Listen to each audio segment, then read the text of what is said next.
Oh, that's fun. a week or two ago. Like, I wish I was here for that. That's like, cool. Honestly, I would go to like Tornado Chase. Yeah. That's kind of cool.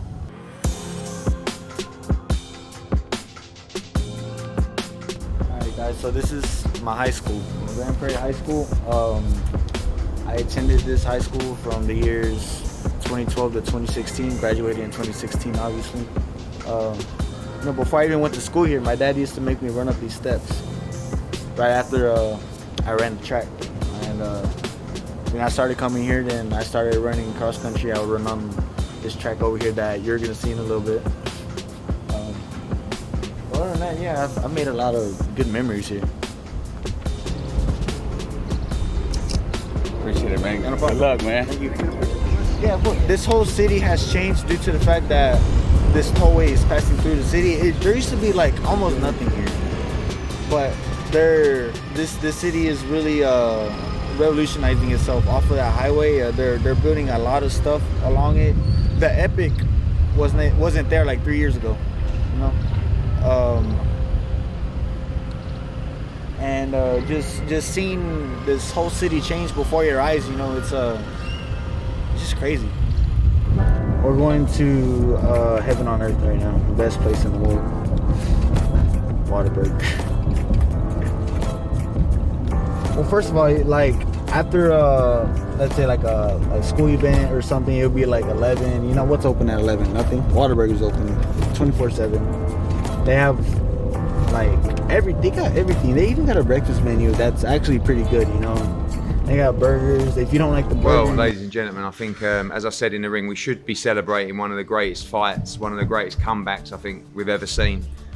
Everybody's thoughts with Michael Conlan. I have heard that he's conscious and stable in hospital, so we'll wait for further updates. But just the most incredible fight. Unbelievable act of bravery from Leigh Wood to see through the first round, the second round, the middle storm, come back in the fight, and just such a clinical knockout at the end, which, you know, many of us didn't even see coming. I said to Ben, and I think shouted at Leigh, you've got to knock him out to win this fight. It was the only way he was going to win the fight, and he did it, and it was just incredible. Michael Conlan was brilliant, Leigh Wood was brilliant, the atmosphere was brilliant, and like I said, hopefully Michael Conlan's okay and we can enjoy what was just an incredible night. Over to the floor for questions. We just probably could have had a push start really, so we're not going to factor out what we see just let's say we get in the football in the fourth round, big moment, get a 1 out round, and that's right. I can't remember. I thought, to be honest, I started with the game plan. I started going with what we worked on, and I got dumbing into the end of the top. Someone to the body, switched it up, and I powered too big. And at the end of the fight, I said, just a flash knockdown. I got shot up on the floor, alright. But he said, no, your red fight's off the floor. But honestly, I thought it was just a flash knockdown. But Michael was so tough, and I hope it was alright. Do you know actually the last round you probably did not win? I knew it was close. Yeah, I knew I had to really hit him last round. Yeah. That's 2 fights in a row, 12 round knockouts. You're definitely a good finisher. Yeah, as Ben says, you know, I'm one of the biggest punchers in the division for the weight. But yeah, great. If I need to watch it back, I need to watch it back. I think first off, congratulations on producing one of the best fights probably many of us have seen this room. It was an incredible amount of credit. You caught you with a lot of body shots in there. How much did that take out of you? It looked like obviously you were down low because you kept there, dig you there. Was there a concern there that you felt like you were getting to what was the closest? No, I'm a tough kid, but we knew Michael was a big body puncher. We knew he was a very good body puncher. I think the time I spent at the Inglewood gym for over 10 years, body spotting every single day, I managed to suck them up and carry on cracking on. But he did hurt me with about 8 body shots that really took the wind out of me. And I caught him in a body shot 1 round. I thought, bang, that's definitely he wins. And he threw a combination back, so he's a tough kid as well. Question just for Ben. Ben, how proud of you? Leigh coming through a lot of adversity. It's a huge moment for a lot of pressure fighting in his home city. You mention pressure all the time. He proved that he's got unbelievable heart. Incredible courage. He managed to get that victory. Yeah, I was never worried about the pressure. I knew he'd deal with pressure. He's a very cool, calm, collected guy. But one thing for me, take boxing side as one of the best human beings I've ever met. And I said going into this that every blood, sweat and tear that both guys have shed in their sport and in their life led to this moment. And trust me when I say it, I've worked with a lot of good quality fighters who deserve this. Question for Eddie, off the back of that performance, what next for Leigh Wood? I mean, obviously once we find out that Michael's okay, we can start planning the future. You've got a huge fight coming up. Kiko Martinez against Josh Warrington. Will be another similar atmosphere to this tonight. It looks like, you know, how the WBA have allowed Leo Santa Cruz to have what is nearly, I think, 3 years without boxing at 126 pounds is ridiculous. But you know what? But you know what? We'll fight Leo Santa Cruz as well. That's a great fight for Leigh Wood. You know, that's I mean, he's city ground stuff now. You know, and the thing is about the Kiko Martinez fight. Kiko Martinez, if he wins, you do the fight at the city ground.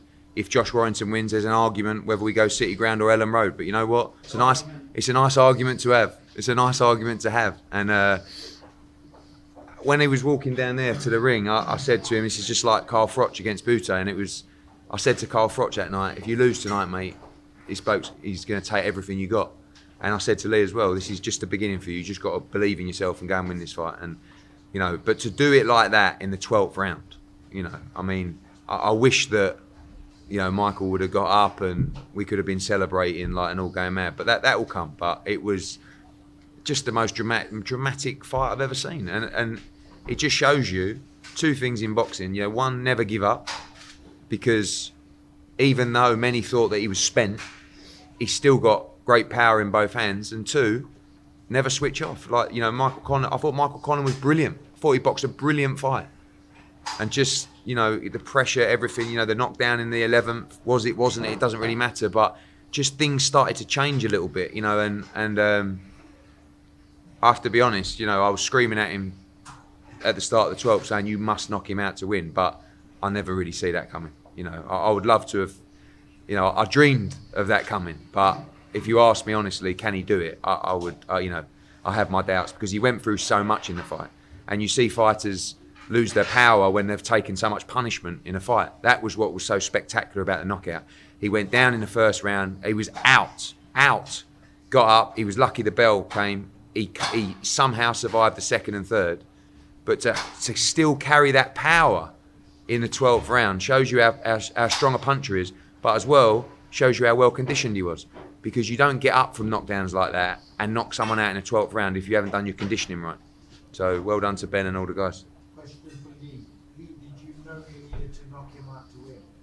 I thought it was tight, and I thought I needed to hurt him and move around, convince him maybe a knockdown. Hard. I was just in the zone, you know. It's hard to say, but I just gave everything. And like I said in the build-up, you know, I ain't got to quit him. Whether it was round 1, round 2, not for 1 second. Question against the Ben Leigh. Probably seemed to have a man swinging at the 10th round. Was there anything you said between the start of the 10th round and pressure on? Michael maybe potentially starting to fade. Seems to be about halfway through the 10th round. No, not really. Like, obviously, I'm a strong finisher. Leigh as banged Ben was away saying. at the body the whole fight as well. I know Mick was banging away back at the body, but that was part of, we wanted to bang away at Mick's body to slow him down in the second half of the fight. He is one tough dude. Very tough. Like, some of Very those shots were really. And not only did he go into a show on survival, he fired back, fought back, like one tough man. But they did start to take their toll and created moments for Leigh in the later parts of the fight you mentioned there. And if we don't have those, the potential of obviously Warrington, people in a few weeks' time, would the rematch would probably go out like this on? I don't know. We'll have to see. Like, you know, at the moment, let's just hope he's okay before we start talking about rematches and stuff like that. It was, from an atmosphere perspective, one of the most incredible atmospheres I've ever seen. Irish fans, amazing. Leigh's fans. The city's been waiting for a fight night like that for a long time. And, you know, like 10 years ago, we had Carl Froch against Lucien Butte, and that was one-sided, but it was very, very dramatic. And it felt like, you know, but that was off the charts. Question for Eddie. Eddie, you know Nottingham is a fighting city, and you've seen the atmosphere of here tonight. How realistic is City Ground? So if Leigh Wood fights in Nottingham again, it will only be at the City Ground. Yes. Because, you know, that's been his dream. That's been his dream for a long time. And I promised him, I said, if you win this fight, we're going to the City Ground. Listen, if it's Vegas for Santa Cruz or whatever it is, we'll see. But, you know, for a long time, Leigh Wood has been scrimping around, right, for no money in the sport, boxing for no money, on the road, and the last, you know, the year or so, he started making money, made a lot of money tonight, and he's going to make a load of money in the next fight. And he's dedicated his whole life to the sport. You see what he went through tonight. You know, he deserves everything he gets from here, and you know, we'll make sure it's a massive fight wherever it is.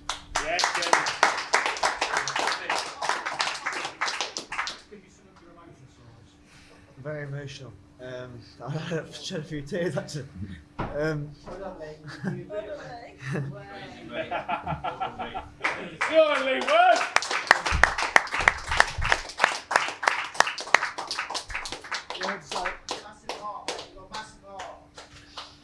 Really? Being away from my kids, like, it's hard, but it's worth it, yeah.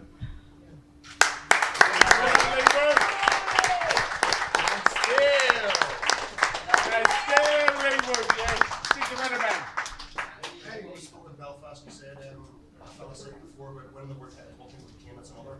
You just did that tonight.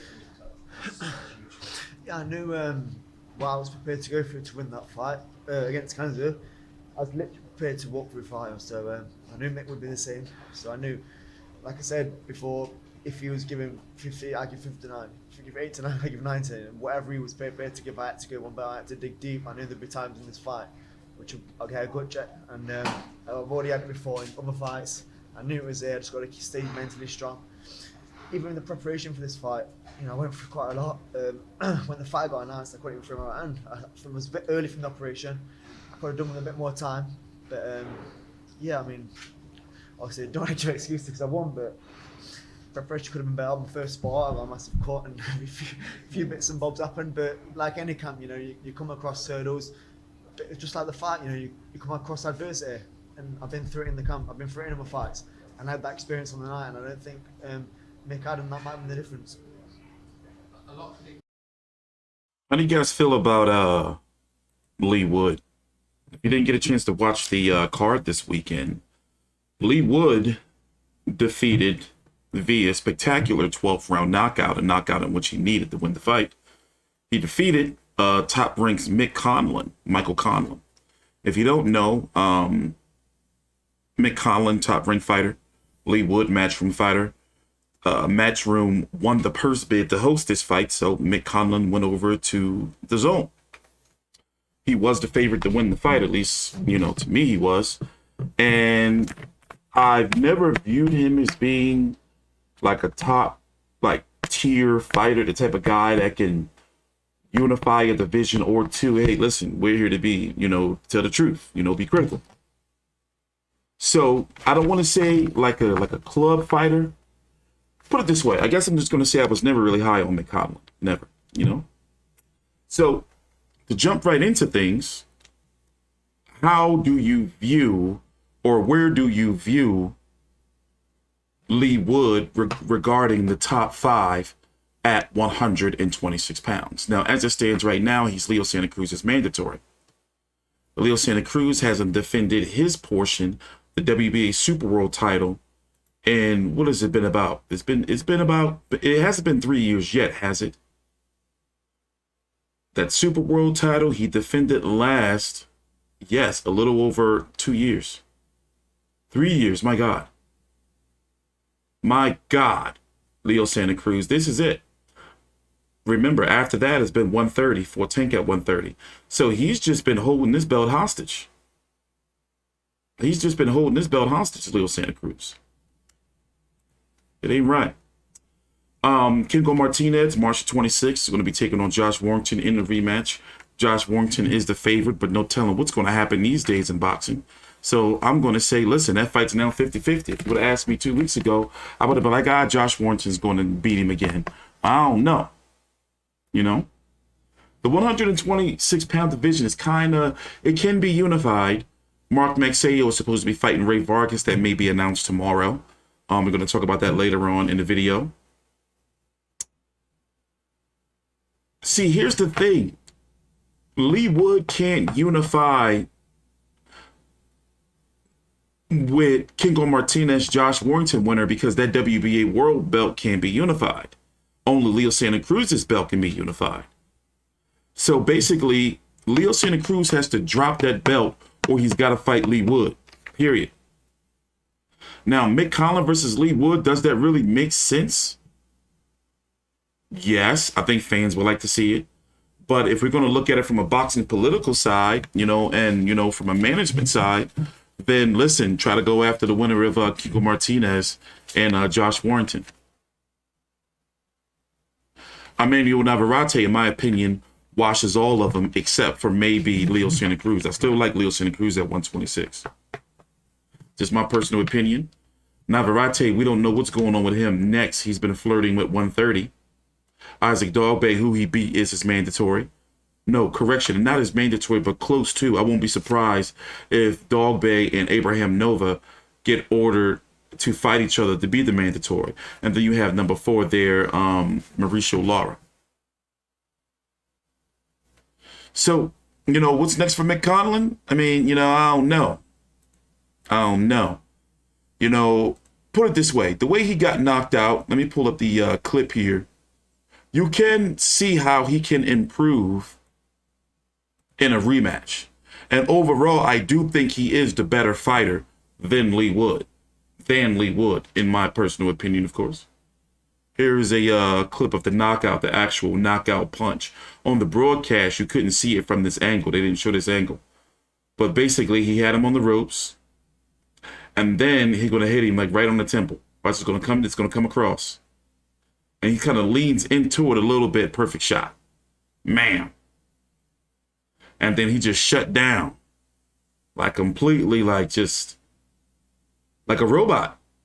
Like just shut down. Like whole hard drive just shut down. And then he just goes flying out the ring. He just goes dipping out the ring. It's not as bad as when B-Hop got his ass knocked out the ring, though. Well, I guess it is because he fell out the ring, meaning Conlan. He fell out the ring sleep. So, But yeah, here's the show topics down below in the description box. You'll be able to see them. Showtime is having a press conference tomorrow at 1 p.m. Eastern. We're going to be streaming that. Likely to announce their, it's supposed to be to announce their boxing schedule for the spring-summer. Likely fights, of course, Tzsyu versus Terrell Goucher, that is official. Erickson Lubin versus Sebastian Fundora. Errol Spence versus Yordenis Ugas. David Benavidez versus David Lemieux. Probably see Jose Benavidez on the undercard. Boots Ennis versus Clayton. Tank Davis versus Romero. Jermell Charlo versus Castano 2. Hopefully, which we're going to talk about a little bit later on. Jermall Charlo versus Jaime Munguia. Steve Fulton versus Danny Roman. Mark Maxayo versus Ray Vargas. One thing you can count on with Showtime is that they're going to put it this way. Over on Fox, Al Heyman just be running amok, making whatever motherfucking fights they just want to make, just to get their fighters to make money. But at least Showtime, one thing you can say about Steven Espinoza is they know they can't put no bullshit on. Their schedule is always consistent. I like all of these fights. And if we do get another fight that's supposed to be signed, Caleb Plant versus Anthony the Dog Durrell, I like that fight too. I'm sorry. I just never been high on Caleb Plant. All smoke and mirrors to me, man. All smoke and mirrors. We're going to take a brief look at the Kiko Martinez versus Josh Warrington 2 card. Talk about, of course, Jermall Charlo versus Jaime Munguia. Caleb Plant versus Anthony Durrell. David Benavidez versus David Lemieux. Tank Davis versus Rolly Romero is not a pay-per-view fight. I'm getting tired of it. Even though we talked about it, I kind of knew it was coming. I knew if, Rolly got through the shit he was going through, that they was going to revisit it, especially with the way Leonard Ellaby and Tank Davis was talking on the virtual press conference leading up to the Eastside Cruz fight. Pretty much knew it was coming. Tank by knockout. Fights of the week: Virgil Ortiz versus Michael McKinson. Alexa's Rocha, or is it Roja? Alexa, not talking to you. Mind your business. I don't know that. I know you don't. That's why you should mind your business. Blair Cobbs, you know, not a fan. I mean, yeah, he's from Philly, you know, but he's got to show me something. And he better not get beat up this weekend, or I'm going to roast him. He better not get beat up. If he get beat up, I am going, ooh, Blair Cobbs, ooh, don't get beat up. Edgar Berlanga returns. He got the shit knocked out of him in his last fight. Xander Zayas, top rank on the ESPN Plus prospect type card. Sonny Edwards versus a Muhammad Wasim. Tyrone McKinnon versus a Rigas Prograis. That's on Probellum. They want us, Probellum, to sign up for this fucking streaming service called Fubo or Fubo. Never heard of it. Actually, I have. I've seen like the logos on my smart TVs. Never clicked it. But you do get to get the free trial. I am going to take advantage, but I'm going to tell you something. I got a confession. T-Street be getting sucked in on those free trials, man. Like, I'll sign up for some free trial for some shit, and then before I know it, I just don't cancel it. So I got to make sure I set an alarm to cancel after the free trial. I don't want them charging my card, because they charge your card. It's like $40. I'm still mad that I paid twice for Luis Ortiz versus motherfucking Charles Martin. I am mad. I put that on my food stamp card too. I am mad. Ooh, I paid for that shit twice. Like, man. So yeah, man, let's jump right into things, man. Listen, what's up with y'all? You guys been? I'm gonna be here this weekend, you know, covering the shit out of all these fights. So let's jump right into it. Tomorrow at 1 p.m. Eastern, Showtime is supposed to be having a virtual Zoom call. Now, every year they have a big press conference to announce their spring, summer, you know, lineup of fights. We already know that Tzsyu is going to be taking on Terrell Goucher. Me and Big J are going to do a deep dive into that tomorrow. If it's tomorrow, sometime in the next 48 hours or so, do a deep dive into that. Erickson Lubin versus Sebastian Fundora, and a final eliminator to be the WBC mandatory for Jermell Charlo versus Brian Castano 2 winner. Errol Spence versus Dennis Ugas on Showtime pay-per-view. I really like that fight. I'm cool with that fight. I'm giving that 50-50. Errol Spence is pretty much saying he's done with 147. You know, if he loses to Ugas, obviously we can expect for it to be a rematch. If he wins, listen, him and Terrence Crawford, they got to do something. David Benavidez versus David Lemieux to be the mandatory for Canelo at 168 pounds. I really, really like that fight. Let's go take a look around at the 168 pound division while we're here and break it down. Let's go break it down. David Benavidez versus David Lemieux. Looks like a working date, according to media. Is what, May the 21st, something like that, in Phoenix. David Lemieux is a little long in the tooth. He's been around forever. The WBC seems to love him. They've been trying to get him a Canelo shot for years, it seems. But you have to factor in Canelo, who's supposed to be fighting Dimitri Bivol May the 7th, Cinco de Mayo. You have to factor in, don't be surprised if the WBC makes the winner of WBC makes Canelo the franchise champion. You know, I'm gonna crack the fuck up because I smell it coming. So David Lemieux and David Benavidez, I think that's supposed to be, you know, a final eliminator to be the mandatory for Canelo. But now that we got this franchise shit going around, you know, I can't see the WBC ordering Canelo to fight David Benavidez, because that's who I think is going to win between David Lemieux. I can't see that. And I damn sure know that WBA scared to death to order Canelo versus David Morrell. for Canelo versus John Ryder, who is being said to be his WBA mandatory. I won't be surprised if that happens in December. Or if John Ryder fights Canelo in May, if Canelo can't fight Bivol for the belts. But when I look at the 168-pound division as a whole, I got to be honest with you. Despite the fact that, I was really upset that, he was indulging in the sweet nose clams, the booger sugar. He lost his belt. Then he lost his belt to the scale. Okay, it was in the bubble. And yeah, he did give like this nice ass, sound logical reason why. David Benavidez is a very well-spoken dude. He still lost his belt twice. His golden ticket twice. You see what I'm saying? And with the Canelo stuff, he's very humble about it. He'll be like, well, I kind of knew Canelo wasn't going to pick me. So, I just got to keep doing what I got to do to get better and shit, Like, he'll never be saying, no out-of-pocket type shit. Now, let me tell you something. That Caleb Plant, he ain't proved nothing to me. Don't put that Rip Razor Ramon shit in here yet. Don't mess up the mood. It ain't happened yet. Don't mess up the mood. Why you bring that in here, man? Don't bring that mess up in here. So let's go look at David Benavidez's resume, and then let's go also take a gander at David Lemieux. Because I don't remember the last David Lemieux fight I covered. And I've been covering him for years. When was the last time he fought anything of note? What you been doing, David Lemieux? 43-4. He only 33 years old? What the fuck?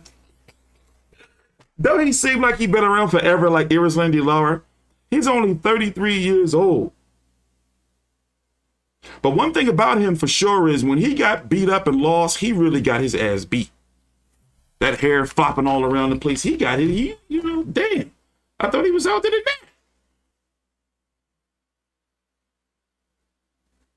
Yeah, see, all these bullshit fights right here, I believe I covered I did cover. Oh shit, I did do a post-fight video on when he put a boot in Gary Spike O'Sullivan's ass. Billy Joe Saunders, of course, covered that. Billy Joe Saunders never looked the same after that. This motherfucker been around forever. And he only 33. Oh, no, don't do that. Don't bring that in the chat. Damn, Razor. Don't bring that in the chat. Let's just keep it on boxing. Yo, this cat been around forever. But he hasn't fought nobody of note since he lost to Billy Joe Saunders. Do you know any of these people? I don't know any of these people. I mean, one good thing is, he's got, 3 of his 4 fights have been in knockouts. 1 split decision to Maxim Bursak.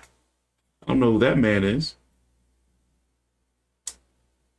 I'm going with David Benavidez. How about that? I'm going with David Benavidez. That's who I'm picking. Too big, too strong, and he's going to be able to. Now, David Lemieux, I want to know what David Lemieux is going to come out. Is he going to come out trying to box? That's no good. Who did he do that with? Against Billy Joe. He tried to box him. He's got to come out try and full pressure fighter, power puncher, try to put a boot in your ass like he did, all those years ago on Showtime. Who did he fight? I remember the Endom fight. It was just knockdowns galore. Fernando Guerrero. Was that on Showtime? I'm pretty sure it was. But I don't know. I haven't seen him in so long. I don't know if he's that same, tenacious, hellacious fighter that he used to be. So therefore, I got to be honest. I'm going with David Benavidez. 25-0 with 22 KOs, only 22 years old.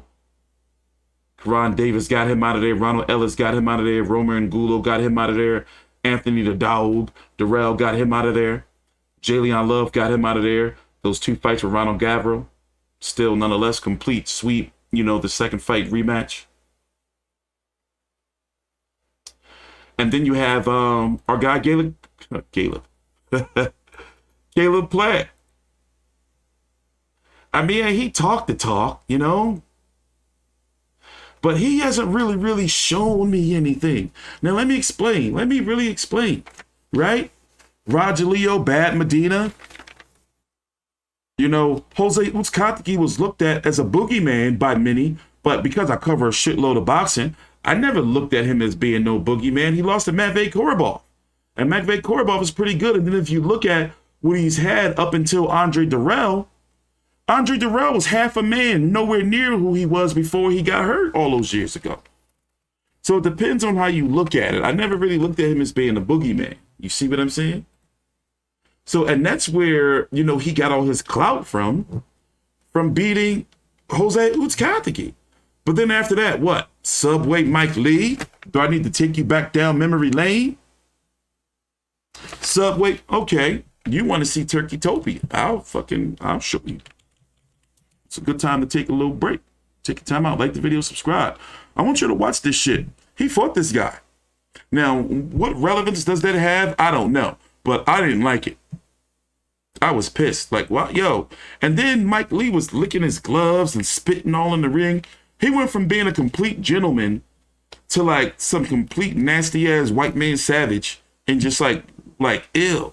And then he didn't do the PBC face to face with B-Ride Brian Campbell. Caleb Plant was really upset about that. Before PBC on Fox fights in the build-up, they would do a sit-down. You know, you've seen the epic ones between Jermell Charlo and Tony Harrison, you know, Manny Pacquiao, Keith Thurman. So there was supposed to be one for Caleb Plant versus Mike Lee.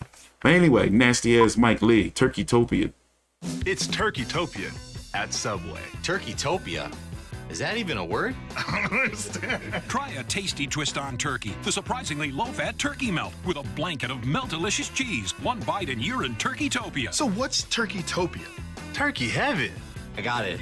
That's good. Try a fresh toasted turkey melt with whatever you like. From juicy tomatoes to cool, crisp cucumbers. Subway, the official training restaurant of Mike Lee. Ndamukong Suh, Brian Howard. I hate Mike Lee. I hate him. I can't stand him. I never want to see him again. So when you look at, I hate Mike Lee. So when you look, after that, he fought Vincent Feigenboots and then Caleb Truax. Hey, listen, no disrespect. Caleb Truax, he seemed like the nicest man in the world, but I don't rate him very highly. And then he gets the Canelo fight. Why? Because of his belt. So what has he showed me skill-wise that he'll be able to beat David Benavidez? Not a goddamn thing. Not a damn thing. Not a damn, get out of here, Jose Ugas. Not a damn thing. Now, my theory is Canelo is going to settle in at 175 and take big fights at 168 if he wants to. For example, I think that in a perfect world, Canelo's going to fight Bivol.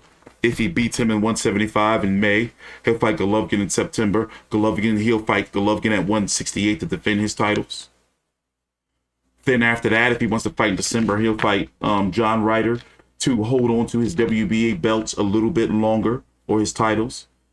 Then the WBC will probably make him the WBC franchise champion at 168 pounds, David Benavidez, and Benavidez will be elevated to the champion, have his own mandatory there.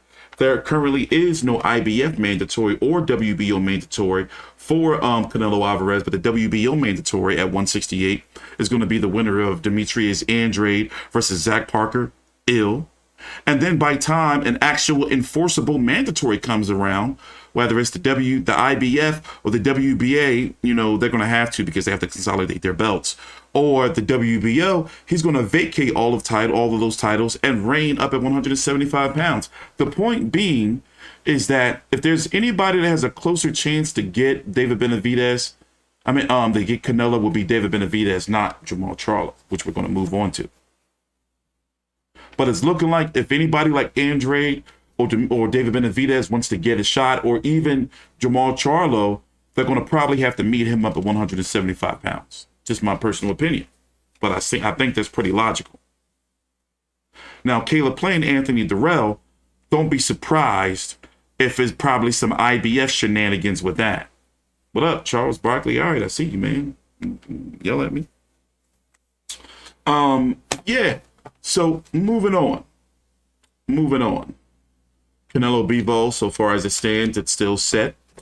I don't feel that boxers should be punished or fighters should be punished or vodka drinkers or whatever's made in Russia coming over here outside the gasoline, even though I don't want to get into politics. The point I'm trying to make is I don't think that the fighters should be punished and not have their fights sanctioned because they're from Russia. That makes no sense.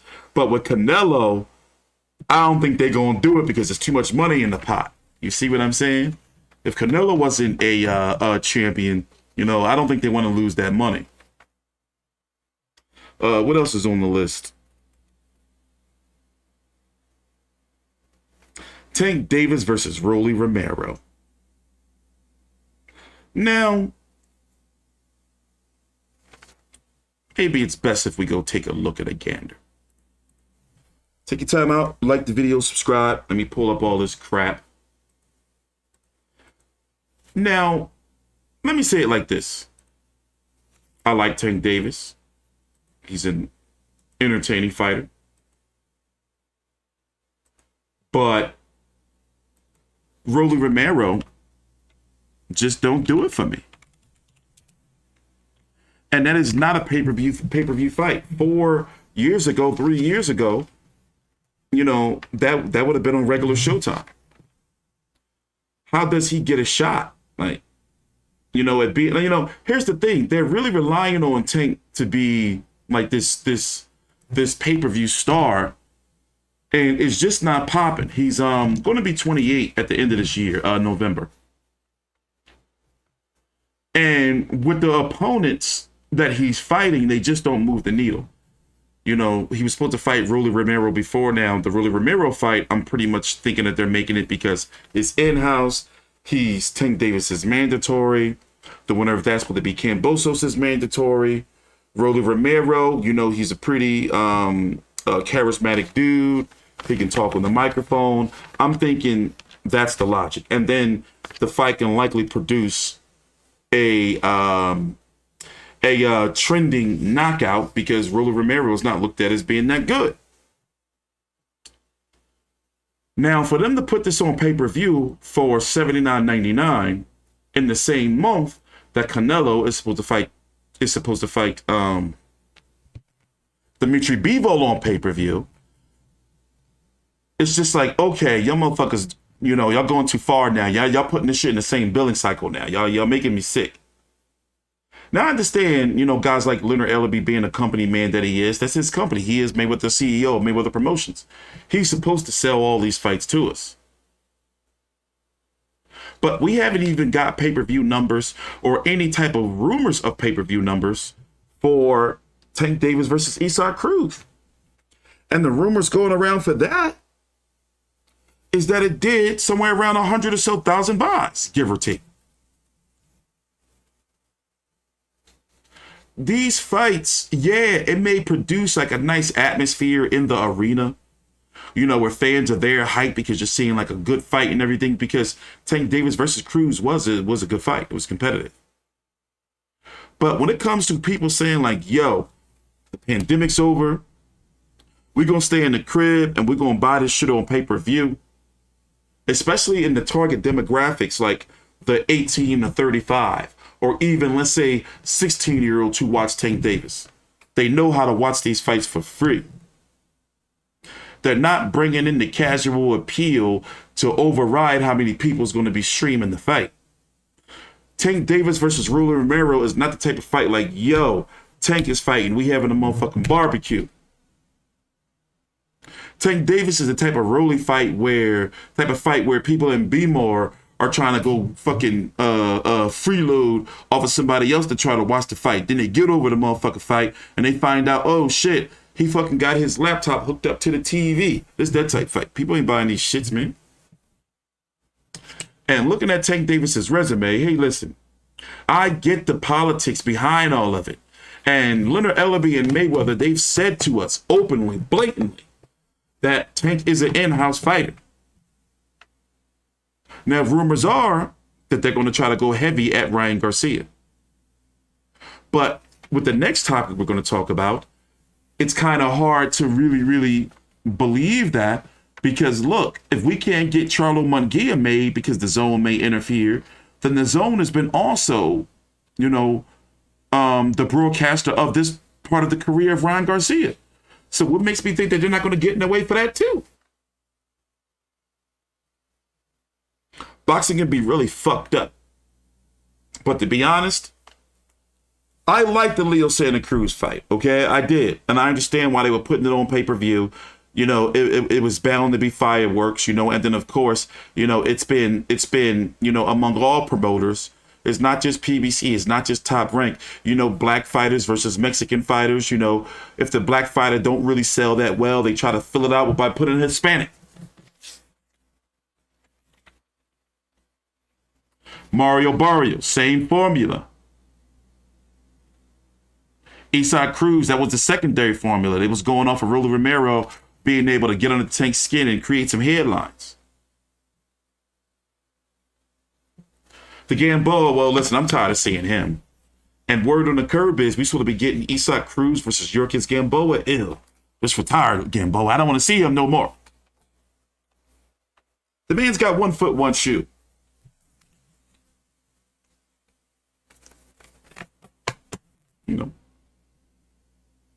Now, of course, I'm going to be here covering the fight. I'm going to buy the fight. But it's like, bro, at the end of the day, these fights don't really move the needle, especially when you got, the whole 135-pound division. Most of them are now on their way to 140, by the way.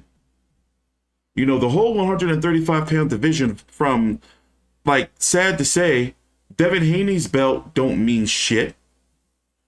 Lomachenko's over in war, and you would think that, well, Kambosos and Haney would be trying to fight. But, Kambosos and his team seem like they still want to wait on Loma. There's a war going on, mate.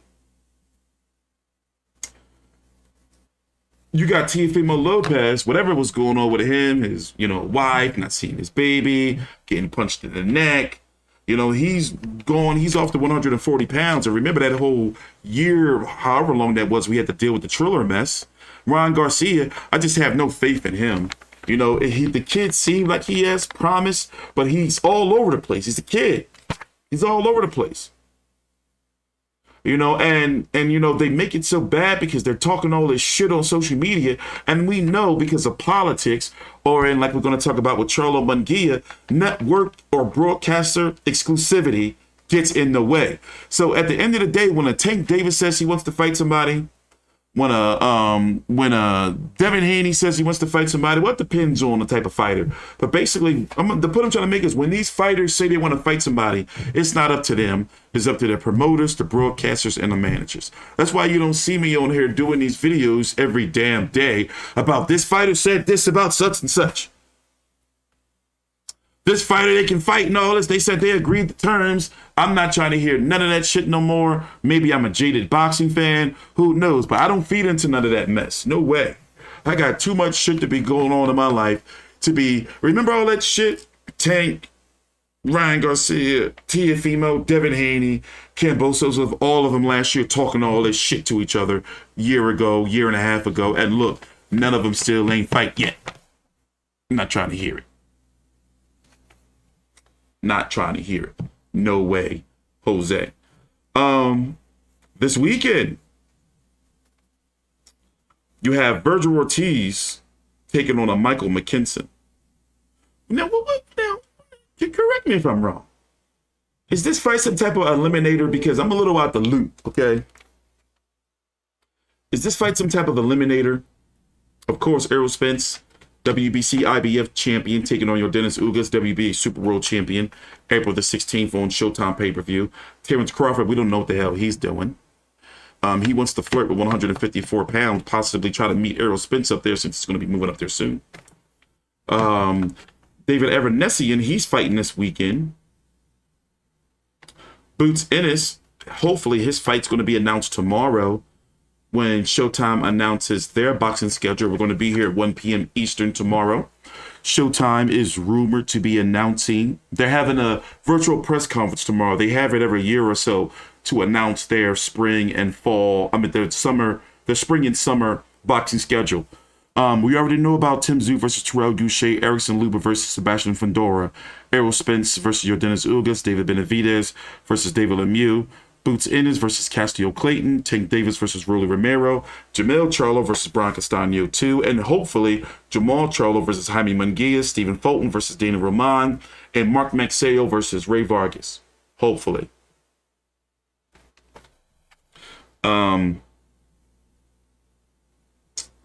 So Virgil Ortiz Jr., as you can see, he is #1 ranked, not mandatory yet, by the WBC, #1 ranked by the WBO. So rest assured, his next fight will likely be an eliminator, and he will be the mandatory for Terrence Crawford or Errol Spence, let's say by the end of this year.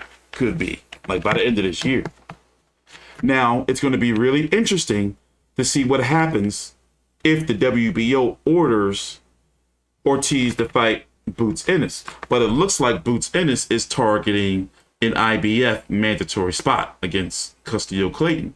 But then you have Virgil Ortiz right there and kind of Ben. So I guess what I'm saying is that's going to be a time where, just because of network exclusivity and promoters, that Virgil Ortiz and Boots Ennis are going to be ordered to fight each other sometime soon by either the IBF or the WBO.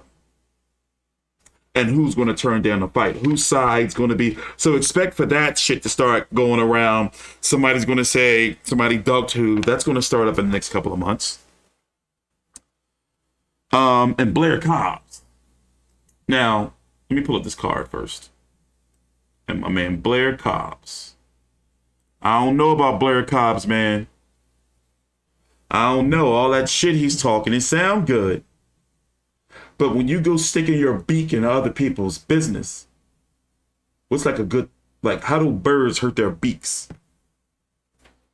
You know, you might get it chipped or something. Don't stick your beak in other people's business, Blair Cobbs.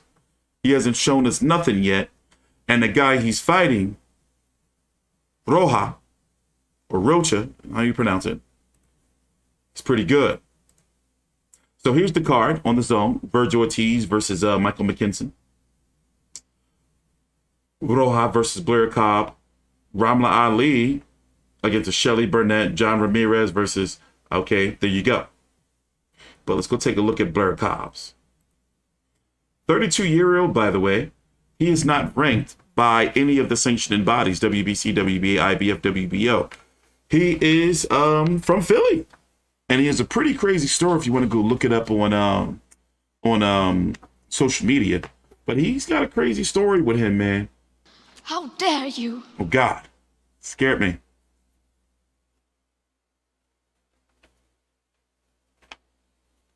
Bill Haining is starting You Disgust Me. Clout chasing. What? What's going on? What that mean? It's starting You Disgust Me. So looking at what you know, Blair Cobbs has been able to do, 15-0-1 with 10 KOs. Brad Solomon. I mean, do you know these people? Does it really matter to you? I just don't think he's, you know, I understand what he's trying to do, you know, promote himself, you know, get his name out there. But I've never been really a fan of that. Here's the guy he's fighting. 18-1 with 12 KOs, 24 years old. I don't know, cuz already, even in losses, Brad Solomon, he lost to Rashidi Ellis. Even in losses, he's got better. I don't know, cuz. Put it this way. I'm interested in this DAZN card, this Virgil Ortiz card. Now, Michael McKinson, I guess I got to watch some tape this week, right? Maybe I'll do that tonight. Anybody ever seen this guy fight? 21-0 with 2 KOs, huh? Okay. I mean, he's undefeated. He hasn't been stopped. You know? I've heard of some of these names before. But I don't know who any of these people are. And yeah, there's that. Not really much to, you know, like showcase fight for, well, the guy is ranked, so I'm guessing this is an eliminator for the WBO.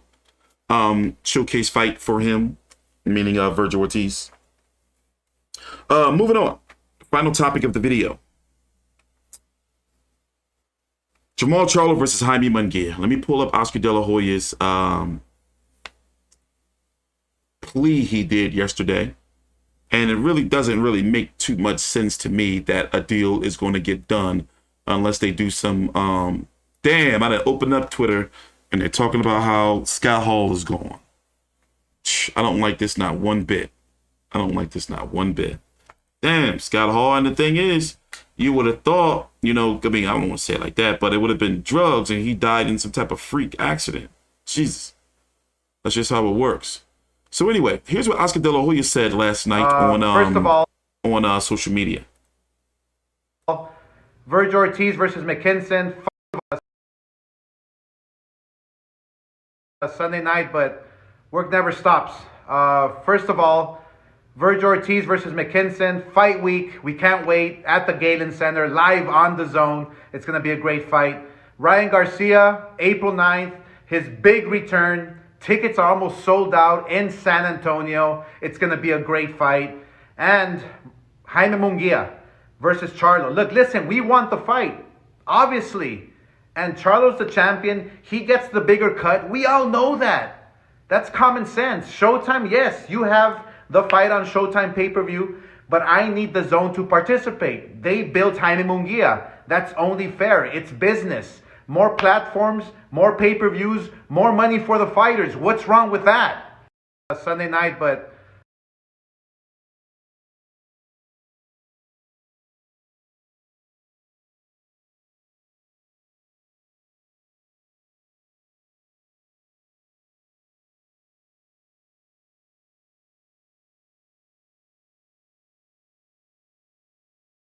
My bad.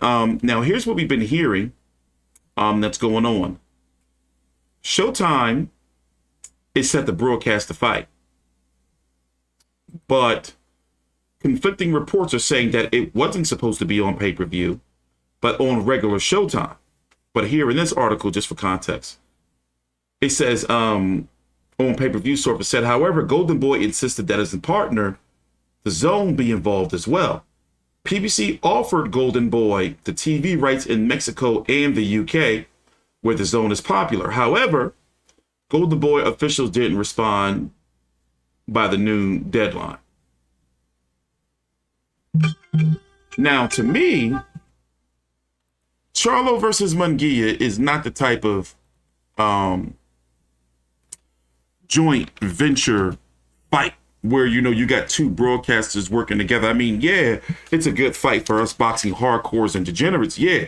But it's not the fight where, you know, and how would that work? You know, how does, like, Charlo Munguia, okay, it's on live. Let's just say it's regular Showtime, live, regular Showtime, but you can also watch it on the Zone as well. You know, or here's a better little explanation from Keith Idek from Boxing Scene. There have been 4 joint pay-per-views over the past 20 years. Lewis Tyson, Mayweather Pacquiao, 2 Wilder Fury fights, and now Munguia's side wants a joint pay-per-view for Charlo, Showtime, and Zone. That doesn't make any sense. Now, I think it's fair, and this is where network exclusivity comes in. I think it's fair that Charlo, being the, you know, champion, and I guess some may argue he's the A side, that Munguia go over there and the fight be on Showtime. And because Munguia is Mexican and the Zone is popular in the UK, the fight be on the Zone in Mexico and in the UK and in other territories. But in the States, Showtime gets the rights. And then if Charlo were to lose, he would have to fight Munguia on the Zone, in the rematch clause. I think that makes sense. But the Zone side, and you have to, you know, understand a little bit where they're coming from. But boxing fans don't give a fuck about none of this. By the way, take your time out. Like the video, subscribe, and teach through controversy with FV360. All the links to my social media are right down below in the description box. My Instagram, my Twitter, my Twitch channel. And yeah, just that quick, I forgot my thought. Oh yeah, no, I was saying you would think that it would make sense that the fight be here in the States on Showtime. But because the Zone has been building Munguia up and broadcasting his fights, they want a piece. They want a taste. They're like, yo, like, we want something too. But it makes no sense for it to be a joint pay-per-view. It's not enough money in the pot For example, rough prediction. And remember, I cover these fights, I buy these pay-per-views, and I monitor the pay-per-view numbers, so I'm not just some guy who don't know what the fuck is going on. A Charlo Munguia pay-per-view, let's say if it's just Showtime, and Showtime puts their award-winning production and consistent production behind it. Charlo Munguia on pay-per-view, 80,000 pay-per-view buys. Will it do 100? I don't know. That's hard to say. Will it do 100? I don't think so, guys. I don't think so. So, I think it's fair for Showtime to be to broadcast the fight. And if this fight doesn't get announced tomorrow or for the summer, then we have to look at network exclusivity. Like, I don't like it. I don't like when fighters, because there were certain networks, we can't get the fights we want to see. Then it's like, how do we have these belts that can be unified? Boxing can be so frustrating sometimes, man. So fucking frustrating. In other news, Sandy Ryan lost to Anna Farias this weekend. Of course, we talked about Errol Spence versus Yordenis Ugas, Dylan White versus and Tyson Fury. Tyson Fury, Dylan White. That's still on. Nothing's going on with that for April the 23rd. I'm wondering, is there going to be any build-up content? Is Dylan White not going to participate in like any of that?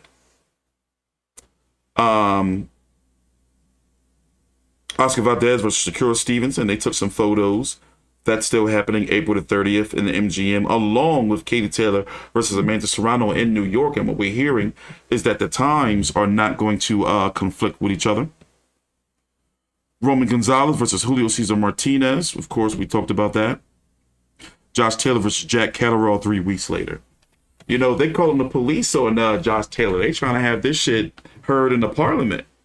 And it looks like Amir Khan is not done with boxing and that he's really going to invoke his rematch clause against Kell Brook. This time, I think if it does happen, he's going to quit or he's going to get brutally knocked out. What else did I miss? Am I missing anything else? We talked about how Tyrone McKenna is fighting Regis Prograis. Regis Prograis is returning this weekend on a Probellum card that's supposed to be on a streaming service called Fubo TV. And let me show you how much this shit cost while we're here. And I checked my cable to see if I have it, and I don't have it. Bastards. So yeah, Probellum is supposed to be on here this weekend. And I'm not putting my information in. Well, anyway, this thing seems to be pretty expensive. Like, I'm talking about $30 a month expensive. It's a 7-day free trial. So I'm going to do the free trial and I'm going to set an alarm to make sure that I don't go over the free trial time. I don't want to give them none of my extra money. T-Street's broke, damn it. And yeah, remember tomorrow at 1 p.m. Eastern, we're going to be here for the Showtime boxing press conference, streaming that. So in the meantime, man, you guys should follow my Twitch channel. It's down below in the description box. I'll be playing UFC, Red Dead, some shooting games, some action games. I got GTA. Fucking broke that game about 6 times. And I'm going to get up out of here. So this weekend, of course, I'm going to be working and we're going to be doing videos throughout the week. I don't want to talk about Razor Ramon, man. I'm already feeling it. I don't want to hear about Razor Ramon right now, man. That's some sad ass shit. Take your time out. Like the video, subscribe, and T-Street Controversy with FV360.